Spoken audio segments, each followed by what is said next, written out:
How do I change my Spotify country if I have login with a country on my Spotify account?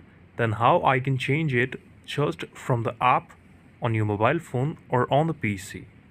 So in order to do this, this is my home screen of my Spotify on PC. I will go to the settings, and in the setting you have to scroll down and look out that is there any option for it. There is no option. So click on your Spotify account setting, and in the account setting you have a lot of option to simply do this. And the fourth one is your address. Here you can simply choose the state in which you live in the country. So choose a state and choose a country, and then you can simply change it. Else, if you cannot do it, you can use VPN instead. There is a lot of free VPNs available for your PC or for your mobile phone also.